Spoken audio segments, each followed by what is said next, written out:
जहाँ से जहाँ तक ट्रिक लगाए हैं वहीं से वहाँ तक पढ़ना है, इसलिए देखते हैं। दृष्टि जब जाती हिमगिरी ओर, प्रश्न करता मन अधिक अधीर। धरा की यह सिकुड़न भयभीत, आह कैसी है क्या है पीर। बढ़ा मन और चले ये पैर, शैलमालाओं का श्रृंगार। आँख की भूख मिटी यह देख, आह कितना सुंदर संभार। चलिए कठिन शब्दों का अर्थ देखते हैं। पीर का अर्थ होता है पीड़ा, दर्द, तकलीफ। शैल मालाओं का अर्थ होता है पर्वत मालाओं, शैल का अर्थ होता है पर्वत। संभार का अर्थ होता है संपत्ति या संपूर्णता, संपत्ति या संपूर्णता। श्रृंगार का अर्थ तो जानते ही हैं, साज सज्जा। आह, आह यानी कि दुख से भरी हुई आह। फिर गिर का अर्थ होता है पर्वत, हिमगिरी, हिम माने बर्फ होता है, बर्फ से ढकी हुई पर्वत अर्थात हिमालय पर्वत। अधीर का अर्थ होता है व्याकुल, बेचैन। हो गया, अब कोई कठिन शब्द नहीं है। अब इसके प्रसंग पर ध्यान दिया जाए। इसके प्रसंग में आप लिखेंगे कि प्रस्तुत काव्य पंक्तियों में श्रद्धा मनु को बताती है कि वह उनके पास तक किस प्रकार पहुंची है। यानी कि अब श्रद्धा मनु से कह रही है कि मैं आपके पास कहाँ से कैसे कैसे पहुंची हूँ, इसके बारे में सुनिए। इसमें आप यही लिखेंगे कि इस काव्य पंक्तियों में श्रद्धा मनु को बताती है कि वह उनके पास तक किस प्रकार पहुंची है। ठीक है, चलिए देखिए।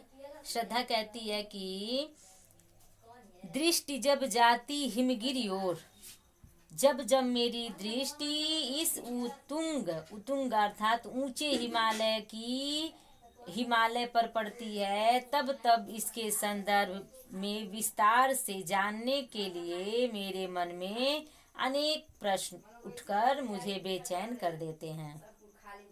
ठीक है, प्रश्न करता मन अधिक अधीर, यानी कि मेरे मन में अनेक प्रकार के प्रश्न उठने लगते हैं और हमें बेचैन कर देते हैं। क्या देख करके? हिमालय पर्वत की ऊंची चोटी को देखकर, हिमालय पर्वत को देखकर किसके मन को अधीर कर रहा है, बेचैन कर रहा है? श्रद्धा के मन को। ठीक है, फिर आगे देखिए, फिर कहा गया है धरा की यह सिकुड़न भयभीत, आह कैसी है क्या है पीर।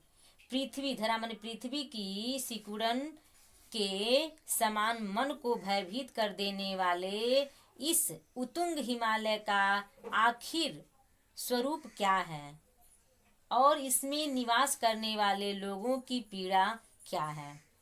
ये कह रही है श्रद्धा मनु से कि मेरे मन में यही प्रश्न उठता है कि पृथ्वी की सिकुड़न यानी कि छोटापन, सिकुड़न का अर्थ था छोटापन के समान मन को, यानी कि पृथ्वी की सिकुड़न के समान मन को भयभीत कर देने वाले इस उतुंग हिमालय का आखिर स्वरूप क्या है, रूपरेखा क्या है, इसमें निवास करने वाले लोगों की पीड़ा, दुख, दर्द क्या है। इसी प्रकार अनेक प्रश्न मेरे मन में निरंतर उठा करते हैं।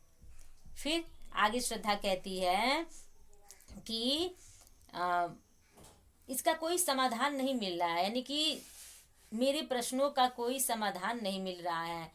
तब मेरे मन ने निश्चय किया कि क्यों न इस हिमालय क्षेत्र में घूमकर इसके विषय में जाना जाए।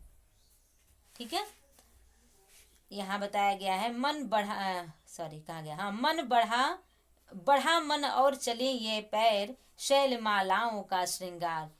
कह रही है कि उत्साह,